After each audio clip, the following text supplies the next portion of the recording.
I do have chicken, so if anybody wants to come, we can have fresh eggs for breakfast. Okay, got it. Oh, look, I'm gonna put on my glasses. Well, this slide is dedicated, this presentation is dedicated to Lois Jones, who took me to a place of wonder and put me on a lifelong quest to find wisdom. So, okay.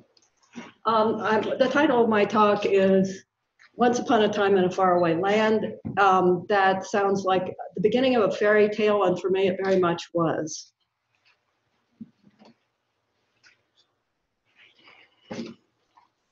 Okay, stop that.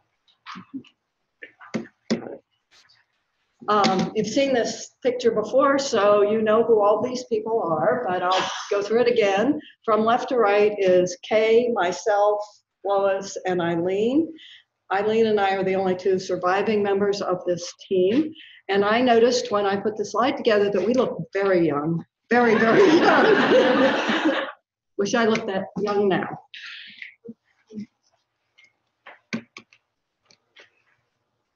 Oh dear. Help. Let me do this.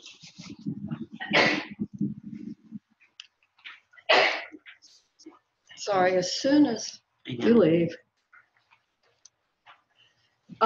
We flew to Antarctica from New Zealand on a military aircraft. It was definitely not even up to the luxury standards of airline flight today.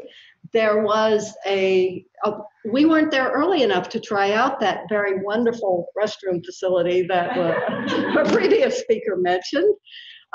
There was a couple of tarps and a little fixture on the side of the plane, and when I went in to use the facilities, a Navy person who was sitting nearby said, "You're probably going to have a problem unless you turn around." So much for privacy. Today, I'm going to speak a little bit about what it was then and what it's like now. Many of you have been to Antarctica several times, but there are many young people in this audience and more young people listening to this talk. So I'm going to make some comparisons and contrasts and talk a bit about how we did our work. Eileen is, I have been told, going to talk about the science, which is lucky because I was the cook, the field assistant, the lab assistant, and the general dog spotty. And I never got a chance to read the research proposal. So I had to learn out in the field what we were doing. And I am very grateful to the other ladies who made me a full member of the team very quickly. This was McMurdo Station in 1969. And as you can see, it was a compact little place. Today, it isn't quite so compact. McMurdo in 1969 was designed for utility, not aesthetics. It was not the most beautiful place I've ever seen, but it was functional. There was a lot of outside storage. Outdoor storage. The blue lab building that you see on your left, the blue building in the corner on the left-hand side, was the lab building at that time, and it has been repurposed, I understand, for dormitory space at this point. There's still a lot of outdoor storage today. I put in this picture to show this facility right here, which was a nuclear power plant, which provided electricity and desalinated seawater at that time. And you'll notice this pipeline to bring the water down to McMurdo. We were out in the field, but did manage to get in town about once a month to take a shower, do our laundry, do lab work. And I was always gratified that my colleagues let me go first to take a shower. I did not realize that there was any hot water until the very last day we were there. I thought the water came down from the nuclear power plant and was cold because it came down that pipeline. So anyway, McMurdo is today powered by fuel power generators. And this was the old Chapel of the Snows. I believe this burned. A second Chapel of the Snows burned. But you'll notice from this picture that was clearly a Christian church. The new chapel, the present Chapel of the Snows, is in fact a multi-denominational place of worship. That's the way to say it, not church. In McMurdo in 1969, there was a dump. When we had trash, we took it out on the dump. There was everything, old hot water heaters. I should have caught on when I saw the hot water heater. There were cardboard boxes, everything you can imagine out in the dump. And when there was too much stuff out there, they burned it. And you will notice in this picture, oops, sorry.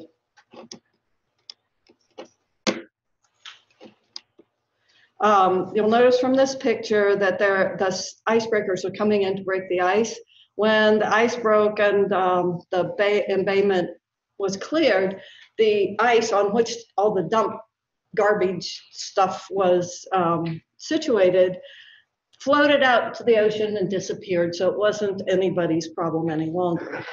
Being a professional ecologist, I am most gratified to learn that there are recycling bins in McMurdo today. So obviously someone decided that there was a better way to get rid of trash. Here are the dorm buildings today. We stayed in a very small hut that was mainly used by transient researchers, people who came in and out of McMurdo from the field for brief periods of time. However, obviously things have improved in housing. Today, there are large, beautiful science buildings, and we thought that beautiful new science building we saw, the blue one, was wonderful. I'm sure there are many, many more facilities in the new setup. Most of the people in McMurdo were men. There were about 2,000 men going through McMurdo and 4 women. Now, I did not spend my time in town hanging out with the sailors. As a matter of fact, I was told by Eileen that we were actually, in this picture, judging a beard growing contest. I have no memories of the beard growing contest, but you will see that there are a large number of naval personnel because they were doing the logistical support for our activities. The Navy folks probably didn't enjoy their Antarctic time as much as researchers did. I can tell by the sign calling this Stalag 22 that perhaps some of the naval personnel weren't quite as excited about being there. Of course, part of the problem was that while scientists got to go out and fly around to do all kinds of exciting sciencey things, the Navy people had to stay in town. They couldn't go to Scott Base without permission. They couldn't go out on the sea ice, especially without permission. And so there were very few things to do. There was a bar, I hear. I never saw it. I was 19, so I was very young. But I noticed a few beer cans on this picture, and the penguin in the picture is smoking a very strange cigarette. So I'm assuming that there were other activities that for entertainment. I also think that there were probably movies, but I didn't get to any movies either. In order to do work in the dry valleys, we had to go to snow school. Everybody has to go to snow school. Well, on our way out on the first day, the Kiwi, the New Zealander who was teaching the course, said to us, well, you ladies won't pass snow school because I know that American women are lounge lizards. And of course, that caused all of us to be absolutely determined to climb every rope, cut every step on the side of the crevasse, use our ice axes perfectly. So on the left is Kay Lindsay stopping herself, sliding down an icy slope. She's stopping herself with her ice axe.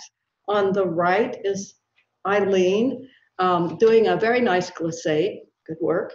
And in the middle is me learning how to climb out of a crevasse based on the assumption I was silly enough to fall in one. The fellow behind is the fellow who taught snow school.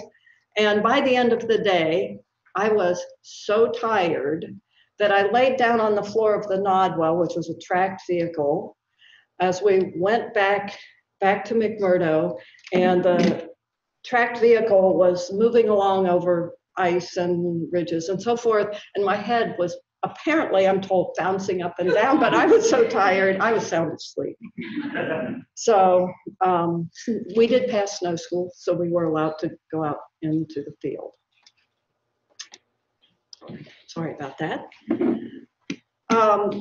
This is Taylor Valley. This is Bonnie Hut. Many of you, I'm sure, have in this audience may have seen it. This picture shows me in the hat with the pom-pom and Eileen with the red ear covering headgear. And we're carrying the generator. We had to call in to McMurdo once a day. That was, on a day-to-day basis, our only communications with the outside world. Many of you who are young can't live without your cell phones. There were no cell phones. There were no satellite phones, or at least we didn't have any. There was no such thing as the internet, at least in Antarctica. So our communications with the outside world were extremely limited. We saw helicopter pilots whenever the helicopter would come by. That ranged from maybe once a week to once every 6 weeks, 5 or 6 weeks.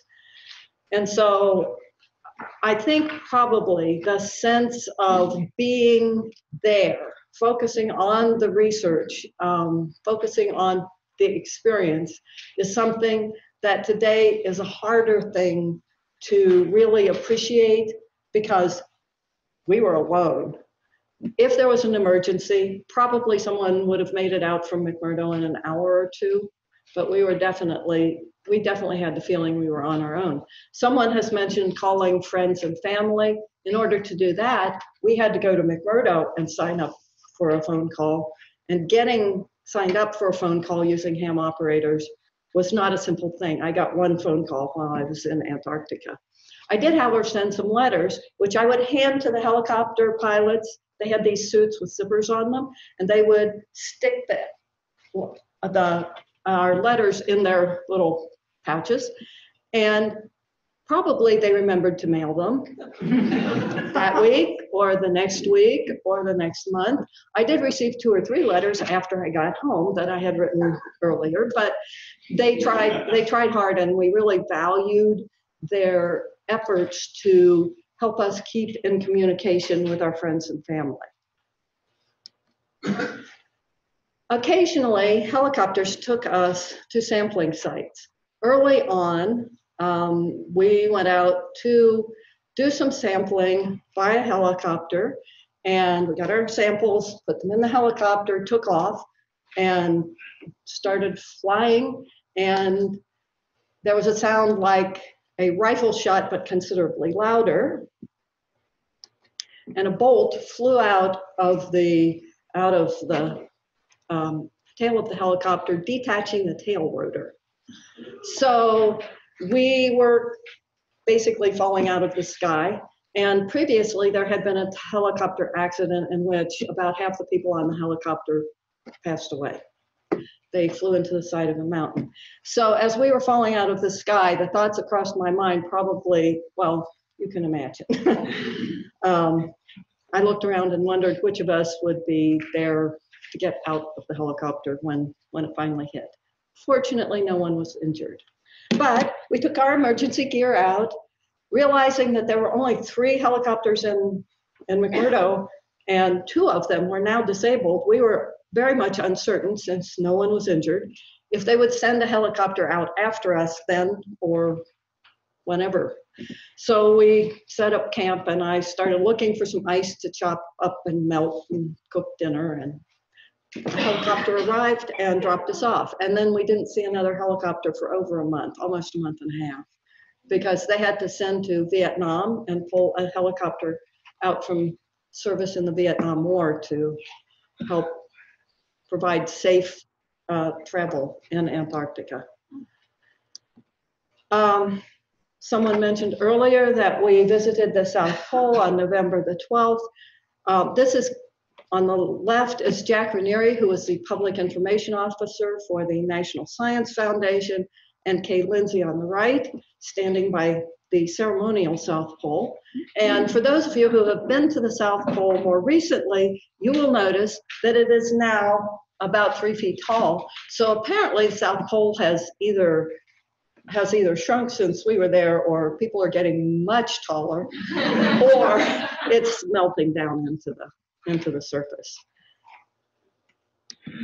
This is the famous picture at the South Pole, so I won't go through naming everyone, but well, I will. Pam Young on the far left, Jean Pearson next, myself looking down at my sunglasses because they said take your sunglasses off, and I was squinting. Lois Jones, Eileen, and Kay. This is the inside of South Pole Base. There was ice on the floors, hoarfrost on the walls, and I have to say I was really happy that I got to stay in a nice, snugly warm tent because it didn't look like the best duty station that I could possibly imagine. The gentleman you can see between me, I am here, Lois is here. This is the Admiral for South Pole operations. And I have a funny story about that, but I can't tell it here. Not everyone really appreciated him. We'll leave that for another day. This is the brand new South Pole Base, and honestly, the pictures of it look gorgeous. I have not visited it, sadly. We then moved to Wright Valley to do our research activities. This is Vanda Camp. You'll see don't point to it, Terry, they can't see that. This is our radio antenna and 3 tents, 2 sleeping tents and 1 cooking tent. Lois and I shared 1 tent, and Eileen and Kay shared another tent. So most of the time I interacted with Lois because we were sharing a tent at night. On the other hand, we worked long days, and we worked very hard. And so when I got a chance to go to the tent, I also went to sleep. I slept about 10 hours a night or so, and Lois, according to her, slept about 4.5 to 5 hours a night. And I've always wondered what she did. I'm sure she wrote up field notes and read books. This is me chopping ice. In order to have water to drink, you have to chop ice and melt it. You can't very well take a great big carboy of water because, well, it will freeze. So I'm here chopping ice. I was, as I mentioned, the cook and field assistant, and so it was generally my job, but I should say that the others also pitched in from time to time for this daily task. We needed water to drink, to deal with samples, to take sponge baths, to cook, and so forth. Fortunately, towards the end of the field season, it warmed up above freezing. In fact, it got up to around the mid-40s, and a moat around the edge of the lake opened up, and it was possible to actually go dip out water. It made the evenings a whole lot simpler. Cooking was a very interesting challenge. This is cooking dinner, so I will explain. I did most of the cooking. However, others did pitch in from time to time. You will notice that I'm using a rock hammer and rock chisel to get pieces of chicken out of the box. Instead of having individual packages of things, we got food from the Navy. The Navy was an organization that fed lots of people at any given time. So they gave us 25-pound boxes of chicken parts, frozen solid, and we had to chop them out to get to use them. On the left is Kay using a handsaw because we had great big chunks of beef. And if we wanted beef, we had to saw it. And of course, these were frozen. So it presented some real challenges. The first morning, I was a cook. So I said to people, what would you like for breakfast? And Kay said, I want an omelet. So I pulled out my Cooking for Ohio Families cookbook, which my mother had gotten in home ec in high school, and looked up omelet, and it said, take 6 eggs, separate the whites from the yolks. We had a number 10 can, which is a gallon can, with eggs had been cracked into it, mixed up, and frozen. And I had to peel eggs out to cook. As it turned out, other people have mentioned the wind. It was windy all the time, except when the wind changed directions. So there was sand in everything. There was sand in our sleeping bags. There was sand in our boots. There was sand in our clothes, and there was sand in our food. And very quickly, we realized that oatmeal was the only thing we could cook for breakfast that tasted decent with sand in it. So I wasn't really particularly an oatmeal fan, but I learned.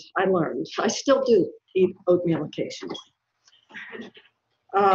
One lucky thing was that Lois had enough foresight to bring a large container of curry powder, which really helped make the dinners with the sand in them taste fairly decent.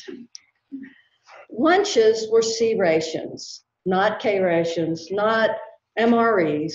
They are C-Rations that were left over from the International Geophysical Year. When the International Geophysical Year occurred, they must have brought in plane loads and plane loads of C-Rations. They were cached everywhere, and there was a huge pile of them in the warehouse where we got our food. So we took C-Rations, and the good news about C-Rations, they are, let's see, this little box by my foot. This is Eileen and myself at Cape Royds. This little box by my foot is a box of C-Rations.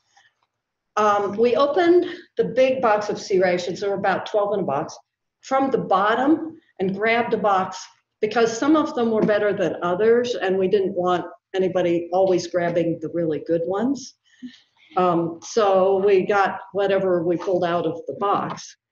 They came in small little containers, and there was always a little P38 can opener that folds up. And we could open them up. And the one thing there were a few things that were uniform in all the C-Rations, and that one was a small tin of something called plastic cheese food. My attitude was, if something has to be labeled food, it probably isn't. What we did discover, however, was that you could light it and warm all the rest of your food up. So actually, the one thing in C-Rations that was really good was the fruitcake, because it had been aged for 10 years, at least.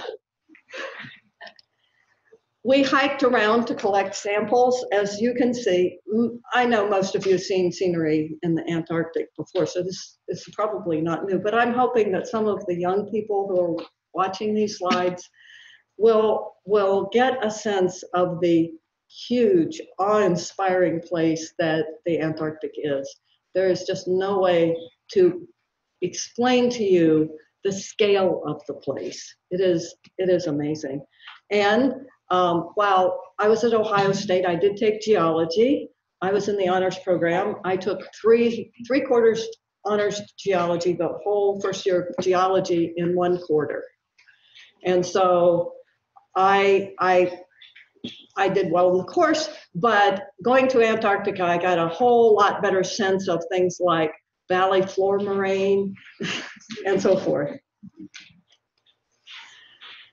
We transported equipment by carrying it around. I'm the person with the 55-gallon drum thrown jauntily over my shoulder, And in fairness, there is a companion slide where Eileen is carrying the 55-gallon drum. But much of what we did was just pure manual physical labor. And this is us drilling through 14 feet of ice. You will note that that is a hand auger. It actually was not an unpleasant task, but it was time consuming. And the little pump right here is a hand pump that we use to fill up these 55-gallon drums with water to be taken back to Ohio State. So again, everything by hand. There was, when we got to Wright Valley, I believe we did get a powered auger. I don't remember using it. I just remember doing it by hand. Here we are sampling soil, rocks, using a sledgehammer. Lois getting a core sample in Don Juan Pond because she was interested in the chemistry of the sediments. And since I was a field assistant, I got to hold the too.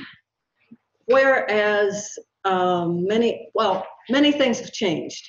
I am sure that many of these jobs are still done the way we did them.